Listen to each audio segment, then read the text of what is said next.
तो पांचवी गद्य जो है वो पांचवी इनामदार की प्रतिमूर्ति।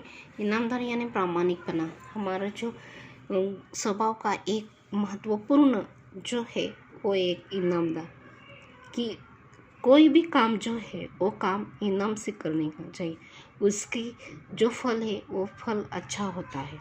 वैसे ही एक हमारे यहाँ जो बड़े होकर भी उन्होंने इनामदार अपने प्रति जो है वो अपनी प्रति इनाम की स्वभाव जो है उनकी विशेषता जो गुण है वो गुण उन्होंने सजा था और उसी के कारण वो बहुत अमर हो गए थे।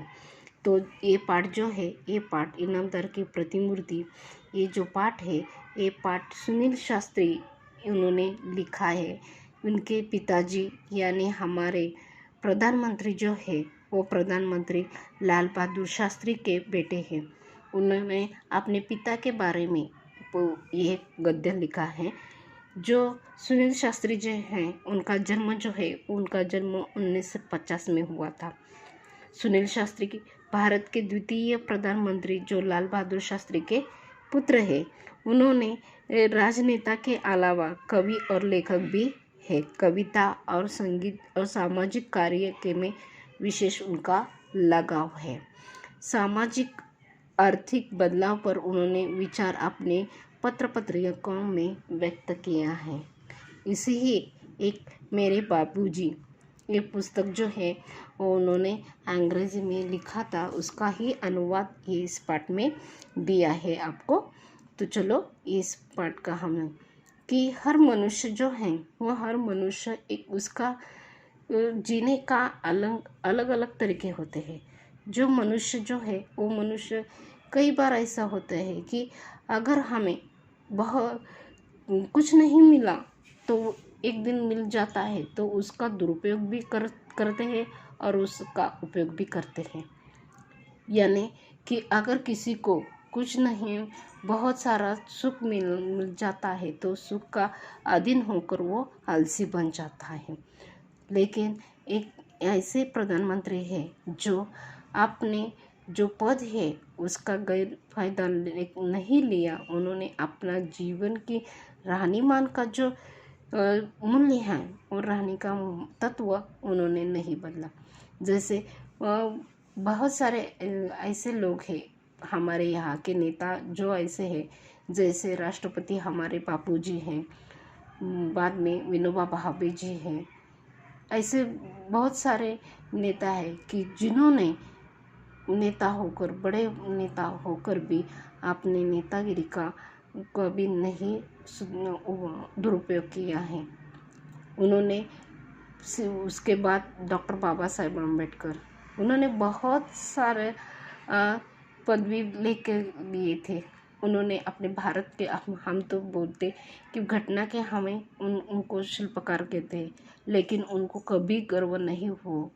उन्होंने अपने जो नेता जो है जब वो अर्थमंत्री बने थे तो उसका कभी दुरुपयोग नहीं किया।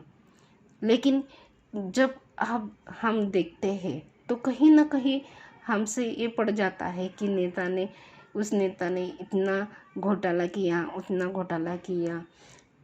उसके बाद जो नेता जो है वो नेता उनकी इनामदार जो है वो प्रतिमूर्ति हमारे सामने नहीं आती। तो एक ऐसे ही प्रतिमूर्ति जो है लाल बहादुर शास्त्री, इनके बारे में ये पाठ है। आज हम वो पढ़ेंगे कि कई ऐसे लोग होते हैं कि एक कहावत इंग्लिश में एक बहुत कि सिंपल लिविंग हाई थिंकिंग, कि सिंपल लिविंग यानी हम सादा जीवन और उच्च विचार के तत्व जो है वो हैं कि हमारा जीवन जो है वो जीवन सादा ही होना चाहिए, लेकिन हमारे विचार जो है वो विचार बढ़ना चाहिए। अगर हमारे पैसा बहुत है लेकिन पैसे के समान हम उच्च लिविंग रहने लगे या हम उससे बहुत बहुत महंगे कपड़े लेने, लेकिन हमारे विचार जो है वो विचार अगर गलत सही हो तो जीवन का मूल्य जो है वो जीवन का मूल्य वो नहीं समझ पाते हैं, उनका मूल्यहीन जीवन होता है। और लेकिन इस लाल बहादुर शास्त्री ने, उनका जीवन जो है वो जीवन का सार है, सादा जीवन और उच्च विचार। इसका एक नमूना, एक उदाहरण जो है वो उदाहरण आपको अभी आप पढ़ेंगे। हमने अपने जीवन में बाबूजी के रहते का अभाव नहीं दिखा। उनके न रहने के बाद जो कुछ मुझ पर बीता वो एक दूसरे की तरह अभाव था कि मुझे बैंक की नौकरी करनी पड़ी, कि इतने बड़े होकर भी, प्रधानमंत्री के बेटे होकर भी उन्होंने बैंक की नौकरी करनी पड़ेगी। लेकिन उससे पूर्व बापूजी की रहते में जब जन्म था, मैं उत्तर प्रदेश में पुलिस मंत्री थे। तब वो पुलिस मंत्री थे। उस समय गृह मंत्री को ही पुलिस मंत्री बताया था, क्योंकि गृह मंत्री यानी जो संरक्षण करता है उसे गृह मंत्री कहते हैं। इसीलिए मैं हमेशा कल्पना किया करता था कि हमारे पास छोटी गाड़ी नहीं, बड़ी आलीशान गाड़ी होनी चाहिए। बाबू जी प्रधानमंत्री हुए तो वहाँ जो गाड़ी थी वही थे इम्पला शेवरलेट।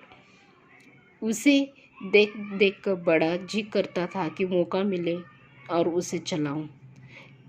एक बेटे होने के कारण उनको ऐसा लगा कि मेरे पिताजी बहुत बड़े हैं ना, तो मैं बहुत बड़ा आदमी का पुत्र हूँ, तो मुझे बड़े बड़े कारनामे करना चाहिए। इसलिए उनकी कल्पना थी कि हमारे यहाँ आलीशान बंगला हो, आलीशान गाड़ी हो, उसमें गाड़ी में बैठकर मैं बहुत आगे जाऊँ, बहुत यात्रा करूँ। उनकी ये तमन्ना थी। और उसी कारण उन्होंने एक दिन क्या किया, प्रधान का लड़का था, कोई मामूली बात नहीं थी। सोचते विचारते कल्पना की उड़ान भरते एक दिन मौका मिल गया था और फिर उन्होंने अपनी इच्छा एक दिन साकार करने का प्रयास किया। तो उनको एक मौका भी मिला। धीरे धीरे हिम्मत भी खुल गई थी ऑर्डर देने की, कि जो हिम्मत है उन्होंने हिम्मत जुटा पाई। क्योंकि उनके बाबूजी का स्वभाव जो है वो बहुत सरलता और सच्चाई का था। इसीलिए वो हर मनुष्य को अपना ही मनुष्य है, अपने जैसा ही है वो मानकर नौकरों को भी वो बहुत सीधी और सादी सरल भाषा में ही उनसे व्यवहार करते थे। हमने बापूजी की निजी सचिव से कहा, साहिया साहब जरा ड्राइवर से कहिए कि इम्पला लेकर रेसिडेंस की तरफ आ जाइए। तो उन्होंने अपने पिताजी का जो पद है उसका उपयोग करने लगे। तो उन्होंने कि साहिया साहब जो हैं सचिव यानी पीए, उनके जो पीए थे उनको ऑर्डर दिया था कि ड्राइवर को इम्पला लेकर जाने का। 2 मिनट में गाड़ी आकर दरवाजे पर लग गई। अनिल भैया ने कहा, मैं तो इसे चलाऊंगा नहीं, तुम्हें चलाओ। तो उनके बड़े भाई जो है, वो बड़े भाई अनिल, उन्होंने इस बातों का नकार दिया था। उन्होंने मना किया कि मैं तो ये गाड़ी नहीं चलाऊंगा। मैं आगे बढ़ा, ड्राइवर से चाबी मांगी, बोला तुम बैठो, आराम करो, हम लोग वापस आते हैं अभी। और वो गाड़ी बहुत बड़ी जो गाड़ी है वो गाड़ी ड्राइव करने की उनकी तमन्ना थी, वो तमन्ना उनकी पूरी हुई। और ड्राइवर से उन्होंने चाबी लेकर ड्राइवर सीट पर वो बैठ गए और वो ड्राइवर को बोले कि अभी तुम बाहर निकलो। गाड़ी ले हम चल पड़े। क्या शान की सवारी थी। और उन्होंने ये सवारी उनकी जो थी वो शान से बीत रही थी। बात याद कर बदन में झुरझुरे आने लगे। तो उनको ये गाड़ी में बैठने का अवसर मिला और चलाने का अवसर मिला, तो उनको बहुत बड़ी शान से वो लग रहे थे। इसीलिए उनके शरीर में एक तन सा प्रसन्नता छा रही थी। जिसके यहाँ खाना था वहाँ पहुँचे। बातचीत में समय का ध्यान नहीं रहा, देर हो गई। उनके मित्रों को ये दिखाने गए थे कि मेरे पास मेरे पिताजी इतने बड़े हैं, तो हमारे यहाँ कितना अच्छी गाड़ी है, ये दिखाने के लिए वो अपनी गाड़ी तो ले गए थे। लेकिन खाने के वक्त तो उनकी बातचीत में समय का ध्यान नहीं रह गया। वो बातों बातों में उलझ गए और उनको देर हो गई। याद आया बापूजी आ गए होंगे। तो बापूजी को ये नहीं मालूम हुआ कि जो गाड़ी है वो गाड़ी बेटे लेके गए और उसका दुरुपयोग कर रहे हैं। तो बाबूजी आए होंगे, ये उनके मन में डर था कि बापूजी की तरह उनका भी व्यवहार था। मैं आगे वापस घर आया। फाटक खोलने से पहले गाड़ी रोक दी। उतरकर गेट तक आए, क्योंकि वो डर रहे थे अपने पिताजी से। वो डर रहे थे कि पिताजी को अगर मालूम होगा तो वो बुरा मान जाएंगे। ये पिताजी का, ये पितृ सम्मान जो शास्त्री जी हैं उनके प्रति उनका आदर की भावना जो है, वो आदर की भावना से वो डर रहे थे। तो उन्होंने गाड़ी जो है वो गाड़ी अपने गेट पर ही रोक दी और गेट पर ही उतर गए थे। संतरी को हिदायत दी, यह सैल्यूट वैल्यूट नहीं, बस धीरे धीरे गेट को खोल दो, वो आवाज़ करके तो उसके बाद में मत करो और खुला छोड़ दो। और उन्होंने ऑर्डर दिया कि सैल्यूट मत करो। सैल्यूट करने के में पिताजी को पता चल जाएगा और उनको पता नहीं होना चाहिए कि मैं आया हूँ इतनी देर के बाद। तो उन्होंने ये बताया कि आवाज़ मत करिए, गेट को खुला छोड़ दो। बापूजी का डर, वो खटपट सैल्यूट मारेगा तो आवाज़ हो जाएगी और फिर गेट के आवाज़ से बापूजी को हम लोगों का लौटने का अंदाज़ हो जाएगा कि बापूजी का डर था। यानी उनकी आदर की भावना जो थी कि बाबूजी इतनी देर तक कहाँ गए थे, ये सोचकर घबरा गए होंगे। तो वो डांटेंगे, उनकी प्रेम की भावना जो है, प्रेम की वजह से वो डांटेंगे तो उनको ये बुरा लग जाएगा। इसीलिए उन्होंने भी कि बाबूजी के डर से उन्होंने अपने नौकरों को बोला कि गेट का आवाज़ मत करो, दरवाज़ा खुला ही छोड़ दो। तो अभी बात ताज़ा है, सुबह तक बात पानी पड़ चुका होगा कि वो बोलेंगी कि अगर मैं उनके पास गया, कि उनके सामने गए थे, तो पूछताछ बेकार में ही पूछताछ करेंगे। तो इससे अच्छा ये बात है कि सुबह तक उनके सामने मत जानना चाहिए, उनके सामना नहीं करना पड़ेगा। ऐसा कुछ करने के लिए उन्होंने संतरी जैसे कहा कि जो मंत्री हैं उनके हाथ के, उसने कहा दबे पैर में पीछे की दरवाजे, किचन के पीछे दरवाजे से वो अंदर घुस गए और जाते ही किचन में प्रवेश करते हुए वक्त उनकी माँ जो है वो माँ वहाँ थी। तो उन्होंने पूछा बापूजी आ गए, कुछ पूछा तो नहीं। तो उन्होंने सवाल किया कि बापूजी आ गए क्या, उन्होंने पूछा क्या। तो वो बोलती है हाँ आ गए, पूछा था मैंने बता दिया। तो वो क्योंकि एक सच्चे पति के सच्ची पत्नी थी वो, और सच्चाई जो है वो सच्चाई ही पता है। पुत्र के प्रेम से वो कभी भी झूठ नहीं बोलती थी। इसलिए उन्होंने कहा कि मैंने बता दिया था। आगे कुछ कहने की हिम्मत नहीं पड़ी। वो जाने सुने कि बाबूजी ने कहा, फिर ही आदत दी, सुबह किसी कमरे में मत भेजाएंगे। तो बापूजी जो है वो बापूजी की को सुनाना, बापूजी आज हमको सुनाएंगे, कल तो नहीं तो कल सुनाएंगे हमें। अच्छा नहीं किया और उनको गलत लगा तो वो कुछ ना कुछ हमें डांटेंगे, ये उनके मन में डर था। इसीलिए उसने ये नौकरों से कहा कि किसी को भी अंदर मत भेजो, मैं देर तक सोने वाला हूँ। रात देर हो गई थी, सुबह देर तक सोना होगा। तो उन्होंने जो रात को बहुत बहुत वक्त गुजारा था, इसलिए उनको सोने के लिए भी रात हो गई थी।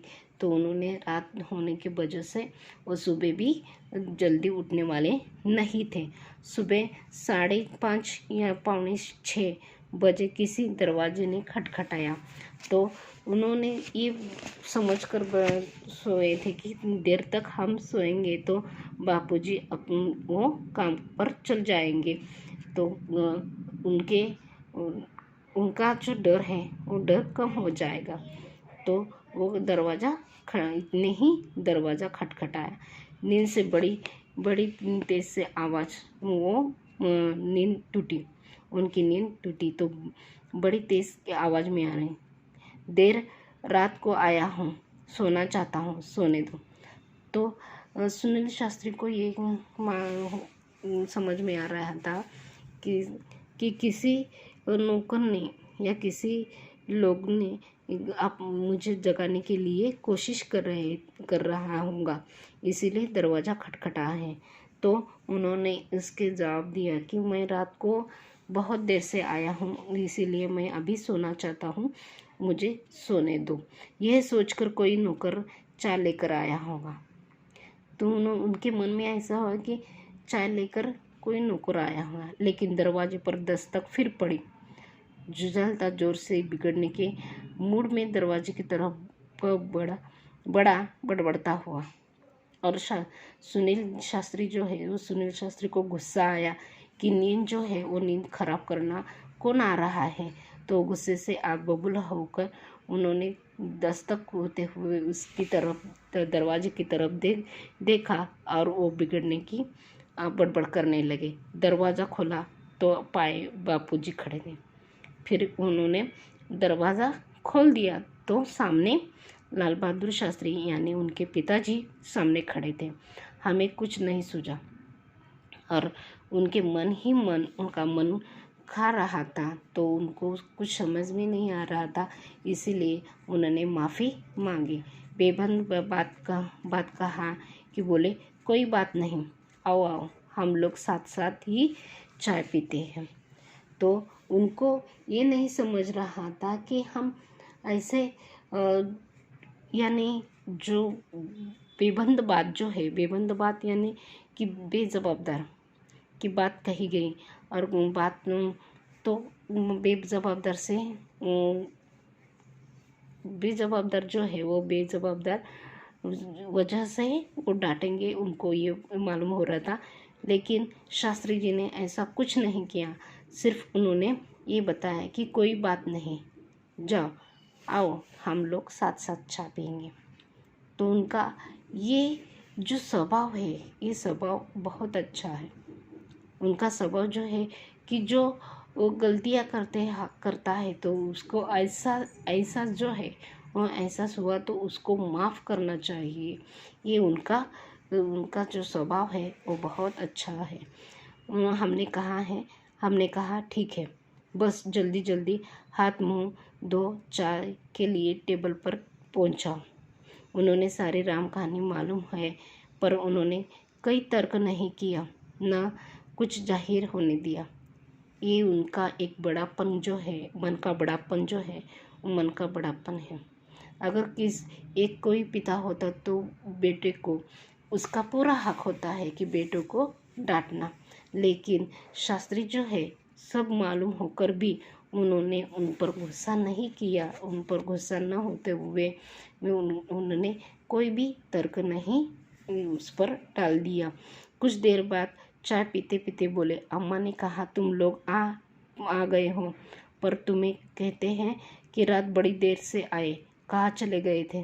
तो वो पिता के समान उन्होंने एक सवाल किया कि बहुत देर तक तुम लोग बाहर रह गए थे, तो इतनी रात को कहाँ गए थे, ये मैं पूछ सकता हूँ, ऐसे उन्होंने कहा। तो जो लेखक है वो बताते हैं कि जवाब देता है कि हाँ बाबूजी, एक जगह खाने पर चले गए थे, और बापूजी के सामने वो झूठ नहीं बोल पाए, तो उन्होंने सच्ची सच्ची बात बताई कि एक जगह जो है वो खाने के लिए हम गए थे। उन्होंने आगे प्रश्न किया, लेकिन खाने पर गए तो कैसे? जब मैं आया तो फिएट गाड़ी गेट पर खड़ी थी, गए कैसे? तो उन्होंने एक सवाल किया था कि जो खाने जाना है तो ये निजी मामला है, हमारा निजी प्रोग्राम है, तो निजी प्रोग्राम के लिए उनकी जो गाड़ी थी, उनको जो गाड़ी थी फिएट गाड़ी, तो गाड़ी तो घर में ही थे, तो कैसे आप लोग गए हैं? ये उनका सवाल था। तो उन्होंने अपने मन का ये कहना पड़ा कि हम इम्पला शेवरलेट लेकर गए थे, तो दूसरी गाड़ी जो है, बड़ी गाड़ी जो है, वो कार लेकर गए थे। बोलो। तो वो बोले, ओ ओ तो आप लोग बड़ी गाड़ी चलने का शौक है। तो एक पिता के नाते उन्होंने ये समझ बैठे कि हमारे बेटे जो है वो बेटे अभी बड़ी गाड़ी चलने का शौक रख रहे हैं, यानी उनको बड़ापन चाहिए।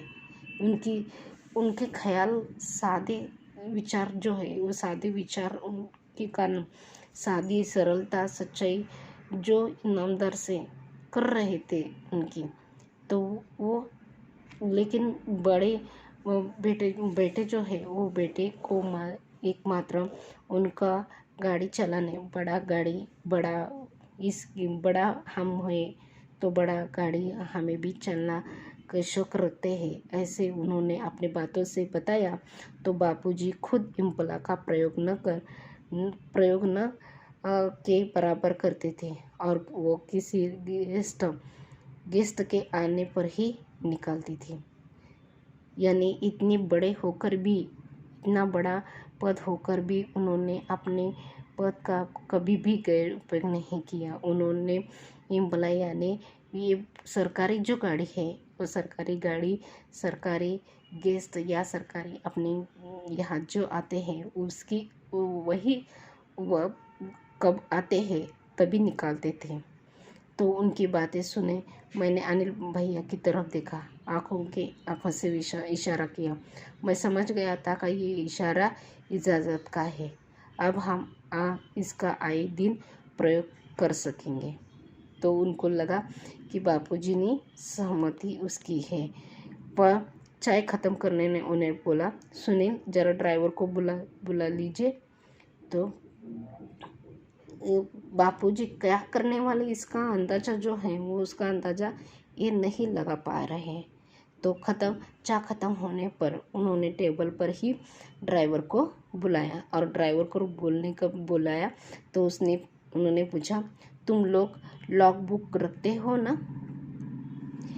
लॉग बुक जो हिसाब जो है वो हिसाब के वास्ते रहती है। तो उन्होंने ड्राइवर को बोला कि जब ड्राइवर गाड़ी लेके जाता है तो उसका हिसाब कितना किलोमीटर चला है, कितना पेट्रोल गया, इसका हिसाब जो है वो हिसाब लॉग बुक में रखते हैं। उसने हाँ में उत्तर दिया। उन्होंने आगे कहा, एंट्री करते हो?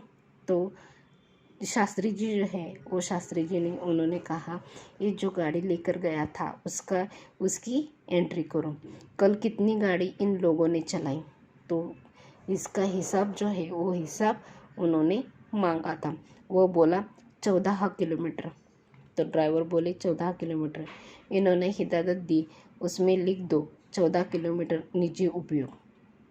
तो शास्त्री का ये सीधापन जो है, सरलता जो है, सच्चाई का गुण जो है, वो गुण बहुत अच्छा नहीं है कि उनका एक है कि उन्होंने ये वही किया था कि जय जवान और जय किसान, ये नारा जो है वो नारा उन्होंने दिया। जब हमारे देश के दो महत्वपूर्ण एक जवान और दूसरा किसान, ये दोनों बहुत महत्वपूर्ण है भारत के विकास के लिए, ये उन्होंने घोषणा की थी। ऐसे सरल स्वभाव के ये जो है उन्होंने अपने सरलपन का जो है वो सरलपन का उन्होंने उस ड्राइवर को दिया कि उसमें लिखो लॉगबुक में कि 14 किलोमीटर निजी मापने के लिए वो गाड़ी का उपयोग किया था। तब उनकी बातों में हमारी समझ में नहीं आई। तो ये जो बात है वो बात उनके बेटे जो है वो बेटे की समझ में नहीं आ रही थी। तो वो अपने पिता की तरह देख रहे थे।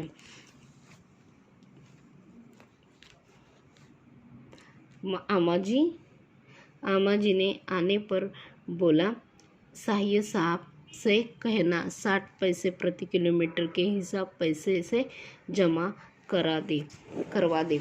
यानी उनकी पत्नी भी उनके साथ रही थी और उनके साथ रहकर भी वो भी अपने बड़ेपन का उनको एहसास नहीं था। वो सीधी सादी जीवन वो भी बिता रही थी। इसलिए अब बेटे का जो करतूत है वो बेटे का करतूत निभाने के लिए उन्होंने साहिया साहब को 60 प्रति किलोमीटर इसका हिसाब जो है वो हिसाब का जो खर्च जो है वो खर्च देने के लिए कहने लगी।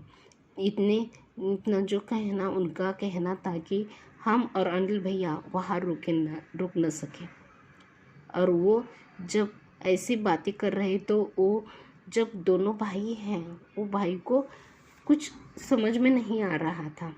उनको एक गलत लग रहा था। जो रुलाई छुट्टी तो वह कमरे के भागकर पहुंचने के बाद काफ़ी देर तक बंद नहीं हुई थी और उनको ये बात जो है वो बात रुलाने जैसी हो गई थी। दोनों जन देर तक फुट फुट कर रोते रहे। तो उन्होंने कि अम्मा और बाबूजी उन्होंने दोनों को एक सज़ा दी थी कि 60 पैसे प्रति किलोमीटर के हिसाब से उनको अपनी नौकरी से पैसे देना होगा। ये उन्होंने पैसे की सज़ा दी गई थी। सिर्फ सरकार की गाड़ी जो है वो सरकार की गाड़ी बिना परमिशन के वो लेके गए थे। इसकी सज़ा जो है वो सज़ा उन्होंने ऐसी दी थी। तो दोनों बच्चे जो हैं वो दोनों बच्चे पुट कर रोते थे कि उनको समझ में नहीं आ रहा है कि हमारे माता पिता ऐसे क्या कर रहे हैं, ऐसे कुछ कर रहे हैं कि इतना बड़ा मकान, इतना बड़े पद होने पर भी हम अगर एक दिन गाड़ी लेकर गए तो ऐसा कौन सा पहाड़ टूटा होगा कि ये भी नहीं कर सकते हम उनके प्रधानमंत्री के बेटे होने के कारण। ये उनको बात समझ नहीं हो रही थी। आपसे ये बात शान के तहत नहीं कर रहा है, इसलिए ये बातें आप हमारे लिए आदर्श बन गई। और ये बात ही उनकी एक आदर्श बन गई थी।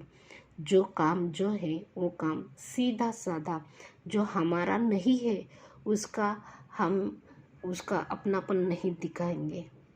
जो बात जो है क्योंकि वो बतन किसी को भी उनका रहन सहन साधारण ढंग का होता है। विलासितीपूर्ण जो है वो विलासितीपूर्ण का आभास जो है वो आभास उनको नहीं करना था।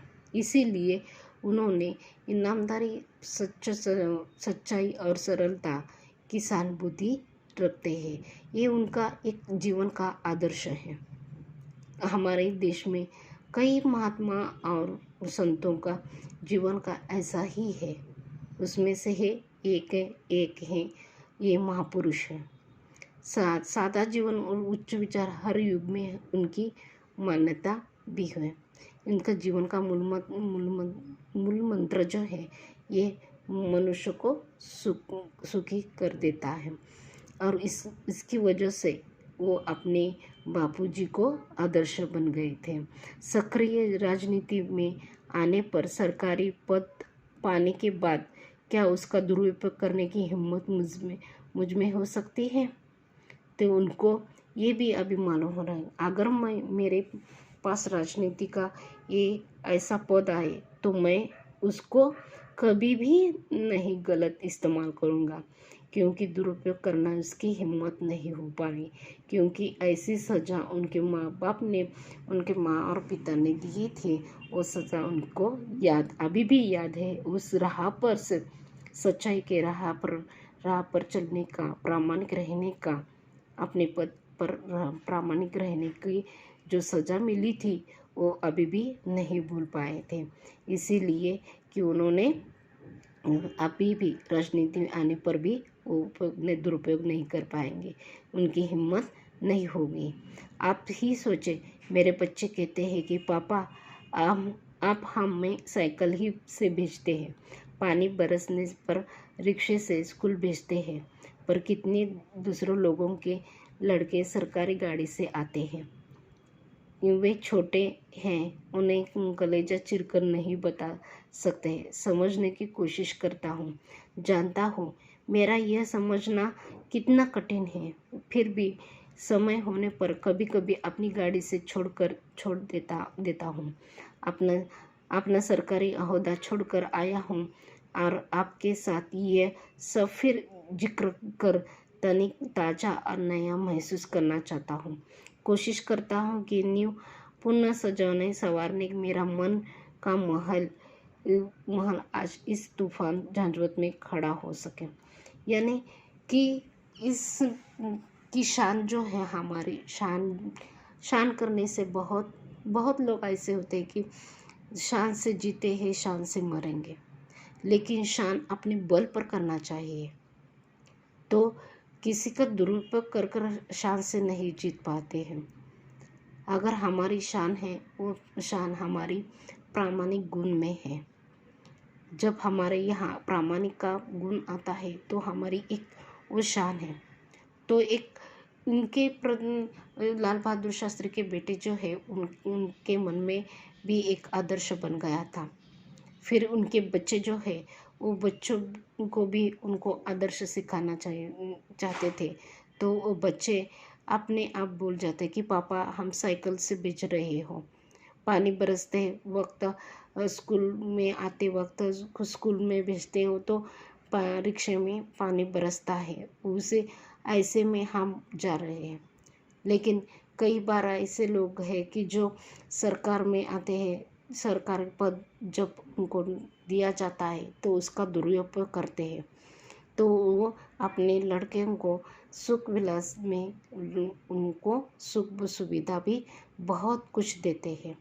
तो कभी कभी उनकी गाड़ी छोड़ देते हैं और उनका सरकारी गाड़ी लाने जाने की वजह से बन जाती है। लेकिन उन्होंने ये नहीं समझ पा रहे कि अगर मेरा जो बेटा है वो बेटा सुख सुविधा में झुलक गया तो उसको ऐशोआराम की जो ऐशोआराम का जीवन है, वो ऐशोआराम की जीवन की आदत हो जाएगी। इसीलिए उन्होंने भी अपने जो अनुशासन है, वो जीवन के अनुशासन जो है, वो अनुशासन का पालन करने में जुड़ गए थे। एक दिन याद आते हैं बचपन के वो हसीन दिन, वे पल जो मैंने बाबूजी को साथ बिताए थे।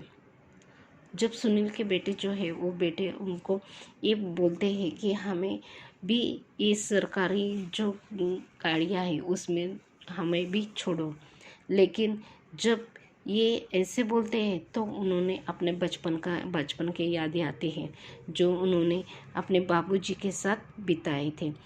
वो अपने व्यक्तिगत काम मुझे सौंपा देते थे और मैं कैसा गर्व अनुभव करता था। एक होड़ था जो हम बहन में लगे रहते थे, किसे कितना काम दिया जाता है उतना उसकी इतनी सफाई कर देते हैं।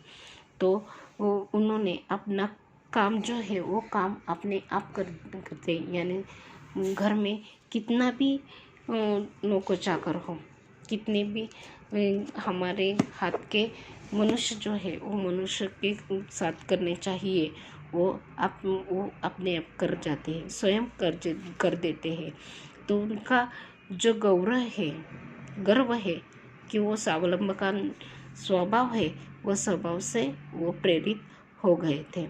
तो एक दिन बोले, सुनील मेरी अलमारी काफ़ी बेतरतीब हो रही थी, उसे ठीक कर, कमरा भी ठीक कर देना।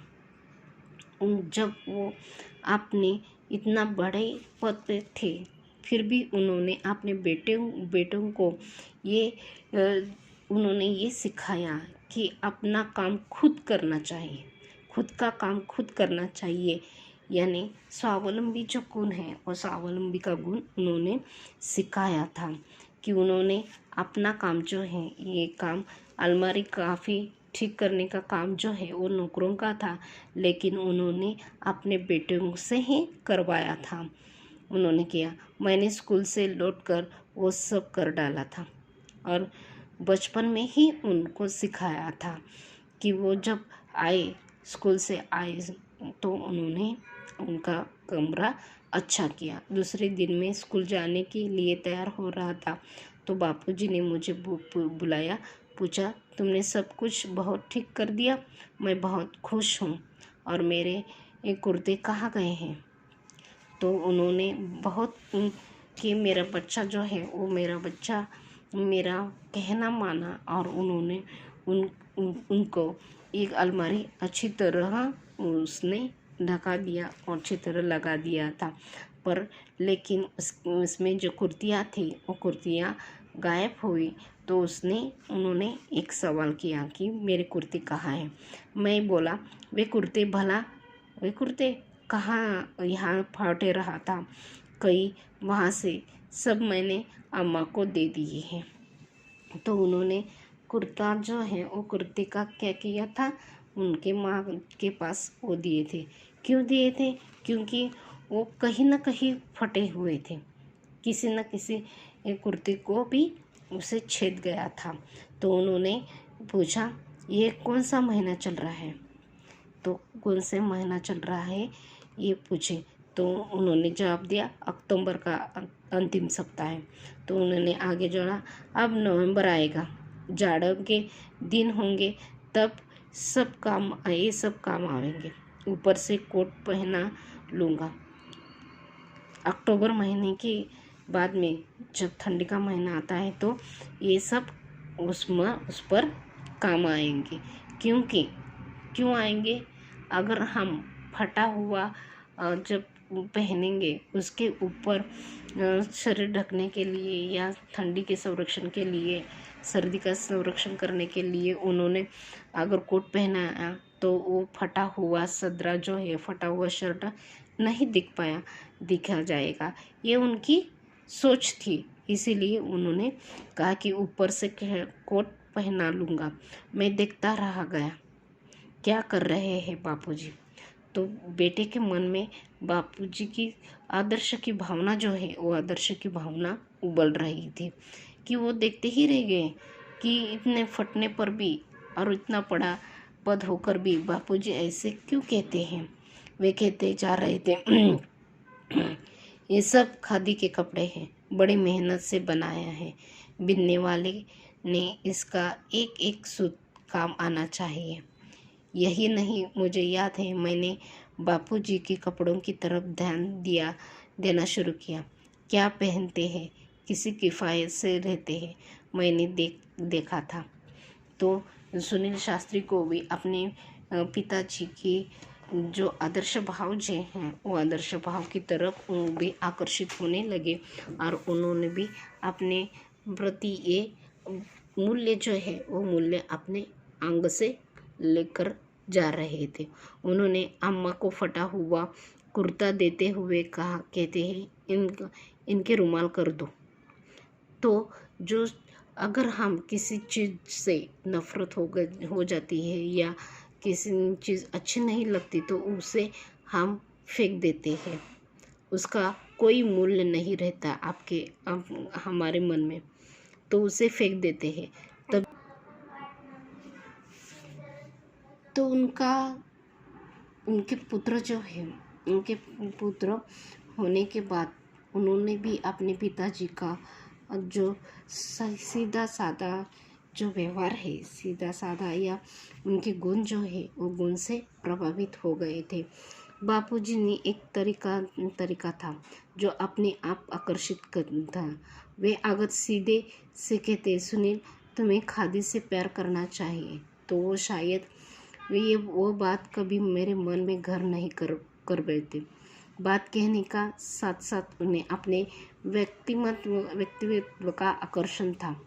जो अपने सामने वाले बांध लिया था, वह स्वयं उन पर अपना सब कुछ निछावर कर पर उतर हो जाता था।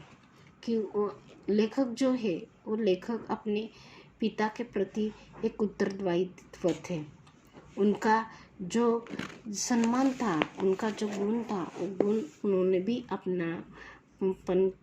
अपनाने के आकर्षित कर रहे थे। कि अगर हम स्वदेशी बोलते हैं, कभी कभी ऐसा होता है कि हम जो है वो हमारे देश में जो बनाई गई चीज़ें जो है, वो चीज़ें उनको अनदेखा करते हैं और दूसरों देशों की जो चीज़ें आते हैं उसे हम अपना लेते हैं और कहते हैं कि हमें ब्रांड के कपड़े अच्छे लगते, ब्रांड में। लेकिन जो स्वतंत्र के से पहले जो हुए, वो हमारा एक तत्व था, वो है हमारा स्वदेशी माल अपनाना। वो उनका ये एक गुण जो है, उन्होंने अपने पुत्र को ये बताएंगे कि स्वदेशी जो है, वो स्वदेशी कपड़ों का पहनना शुरू करो, तो उनको बात अच्छी नहीं लगती शायद। तो उन्होंने इस तरीके से उन्होंने अपने आप पर एक प्रयोग किया कि खुद को बदलना चाहिए, तो भी जग बदल जाएगा। तभी ये उनका जो गुण है, वो गुण उनको आकर्षित कर बैठा और लेखक ने उनके बातों का बात मन से लिए, तो वो भी खा दिए। आमा बताती है, हमारी शादी में चढ़वे नाम पर सिर्फ 5 ग्राम सोने के गहने थे। कि जब शादी हुई रही थी, तो शादी में ही उनकी इतना सादापन था, शादी नामक कार्यक्रम, कि उन्होंने शादी में सिर्फ 5 ग्राम के गहने उन्होंने उनको अम्मी को दिए थे। लेकिन जब हम विदा होकर रामनगर आए, तो वो उन्होंने मुँह दिखाने में गहने मिले। तो उसके बाद विदाई होकर रामनगर आए, ससुराल आए, तो वहाँ गहने उनको मिले। सभी नाते रिश्ते वाले कुछ ना कुछ दे गए थे। इतनी शादी जो है उनकी, हमारा जितना ज़रूरी है उतना होना चाहिए, यहाँ उनका मत हो गया था। जिस दिन हम लोग बहादुर गंज के मकान में आए, उन्हीं दिनों तुम्हारे बापूजी के चाचा जी कोई घाटा लगा था। किसी तरह से बाकी का रुपया देने की जिम्मेदारी हम पर आ पड़ी थी। बात क्या थी, उस ठीक से जानकर लेने की ज़रूरत हमने नहीं सोची और इसके बारे में कभी कुछ पूछताछ नहीं की। कि उनकी बहादुर गंज के मकान में कि बापूजी के जो चाचा थे, वो घाटे में आए थे और घाटे में आए वक्त उनकी जिम्मेदारी जो है, वो जिम्मेदारी उन पर डाल कर गए थे वो। तो बाकी के कुछ रुपए जो है, वो रुपए उन्हें वो देने वाली थे किसी को, तो वो देने भी क्या किस लिए ये नहीं उन्हें पूछा, लेकिन देने की जो दी बात जो है, वो उन्होंने पूरी की थी। एक दिन तुम्हारे बापूजी ने दुनिया के मुसीबतों और मनुष्य की मजबूरी को समझते हुए हमसे गहने मांगने, तो क्षण भर भी के लिए कुछ वैसा लगा कि और गहने देने के तनिक हिचकिचाहट महसूस, पर ये सोच की उनकी प्रसन्नता में हमारी खुशी है कि हमने गहने दे दिए। केवल टीका नथुनी बिछियाँ रख लिए थी, वे हमारे सुहागन वाले गहने थे। उसी दिन उन्होंने कुछ नहीं कहा, पर दूसरे दिन अपनी पीड़ा न रोक सके, कहने लगे, तुम जब मिर्जापुर जाओगी और लोगों को गहने के संबंध पूछेंगे तो क्या कहोगे। तो इनका और एक गुण है, दूसरों की मुसीबत जो है, वो दूसरों की मुसीबत उनको नहीं देख पा रहे थे, इसीलिए मजबूरियाँ जो है, उनकी मजबूरी में उनको सहाय करना इनका एक गुण है। और इस वजह से जब मनुष्य मजबूरी में थे, तब उन्होंने पैसों की बहुत सख्त उनको ज़रूरी थी, तो उन्होंने अपने बीवी यानी शास्त्री की जो पत्नी है, वो पत्नी के गहने जो हैं वो गहने उसे बेच डाले थे। जो गहने जो है उनके ससुराल से को कुछ मिला था, कुछ मायके से मिला था, उनके सुहागन के गहने थे, फिर भी उन्होंने ये सब कुछ नहीं देख पाए या सब कुछ ये नहीं उनके मन में भाव आए थे। उनकी पत्नी भी उनके साथ दी थी कि जो मेरा गहना है वो आप है, सबसे बड़ा गहना मेरे पति की खुशी है, वो गहना ही मुझसे सबसे इन गहने से, सोने का गहने से बड़ा है। ये मानकर उन्होंने अपने सारे जब गहने थे वो गहने उन्होंने दे रखे थे। तभी मजबूरी जो मनुष्य की मजबूरियाँ छूट गई थी। ऐसे उनकी एक गुण जो है वो गुण बहुत अच्छा था। हम मुस्कुराए और कहा, इसके लिए आप चिंता न करें, हमने बहाना सोच लिया है। हम कह देंगे कि गांधी जी कहने के अनुसार हमने गहने पहने छोड़ दिए थे।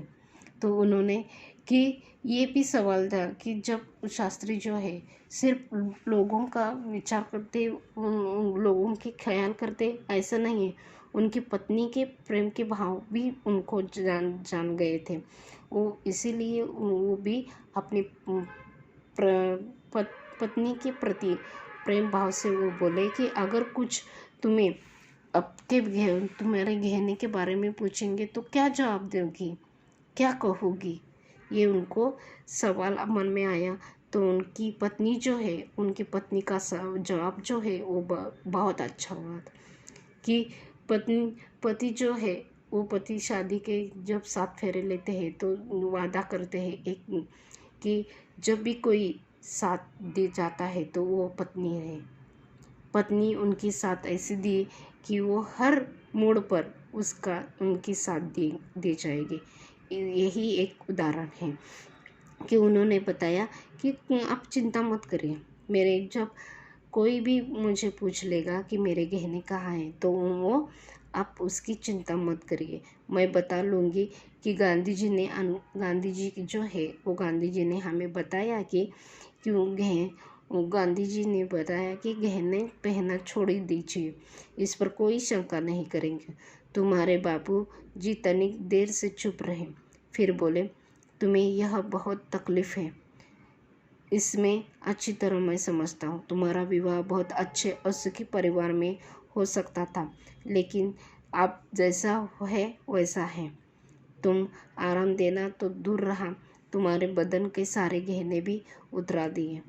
कि शास्त्री जी अपनी पत्नी जो है, पत्नी के प्रेम के से बहुत उनको जो प्रेम देना है वो प्रेम के प्रति कम पड़ रहे थे, उनको ये एहसास हो रहा था। इसीलिए उन्होंने ये अपने पत्नी को बोले कि अब बहुत तुझे तकलीफ़ हो रही है, मेरे साथ शादी करके तुम बहुत बड़ी दुख में अपना जीवन बिता रहे हो। तेरा सुखी परिवार जो है वो सुखी परिवार मिल भी सकता था, लेकिन अब छोड़ो कि मैं अब जब ऐसा हूँ वैसा ही रहूँगा, तुम्हें आराम देना तो दूर रहेगा। कि तेरा जो प्रेम है, तुम जो आनंद है वो आनंद या खुशी जो है वो खुशी मैं नहीं दे पाऊँगा, लेकिन तुम्हारे बदन से गहने भी उतर कर मैं खुद को बहुत कुछ महसूस कर रहा हूँ और तुझे दुख में बहुत गिला कर रहा हूँ।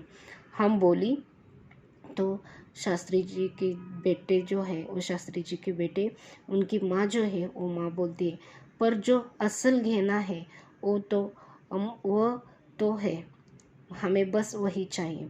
तो उन्होंने बताई कि असल में मेरे जो गहने हैं वो गहने मेरा शरीर सौंदर्य कर सकता है, लेकिन मेरा मन का सौंदर्य जो है वो मन का सौंदर्य उसे निभाने के लिए आपका मेरा साथ जो है वही काफ़ी है, ये बोलती है। आप उन गहनों की चिंता न करें, समय आ जाने पर फिर बन जाएंगे। सदा ऐसे ही दिन थोड़े रहेंगे, सुख और दुख सदा ही लगा रहता है। यानी कि जो पत्नी है, उन्होंने पत्नी व्रता जो है वह पत्नी व्रता निभा रही थी कि पति का सुख जो है वो पति का सुख ही मेरा सुख है, ऐसे वो मान रही थी। इसीलिए उन्होंने शास्त्री जी को एक तरफ से अपने पति का एहसास दे रही थी कि पत्नी व्रत का एहसास दे रही थी कि जो आपने गहने मेरे छीन लिए या गहने की चिंता जो थी वो चिंता न करो, क्योंकि मेरा गहना आप ही है, सब कुछ आप है। अगर गहने की बात हो तो ये गहना कभी भी मैं कर सकती हूँ कहीं भी। ऐसे ही दिन थोड़े आ जाएंगे, आज का दिन कल नहीं रहता है। कई बार ऐसे जीवन की जो नैया रहती है वो जीवन की नैया हमारे वैसे, जब अंधेरा छाता है तो सवेरा आ जाता है। तो हमारे यहाँ जब दुख है तो कल सुख आएगा, और सुख और दुख इस दोनों जीवन की नैया जो है वो नैया पार करना ही अच्छा, उनका साथ देना ये काम हर व्यक्ति का काम होता है। और इसीलिए उनका जो इनाम जो है वो इनाम यानी उनका जो गुण है प्रामाणिक का, ये गुण बहुत अच्छा है। इसीलिए शास्त्री के इस बात उनके प्रति जो है भावना हमारे दिल में है वो बन गई थी। और ऐसे ही हमारे आज के 20 सदी में हमारे जो वो अब्दुल कलाम जो है वैसे ही एक राष्ट्रपति होकर गए थे। उन्होंने भी सादा विचार सादा रहनी उनकी उच्च विचार थी।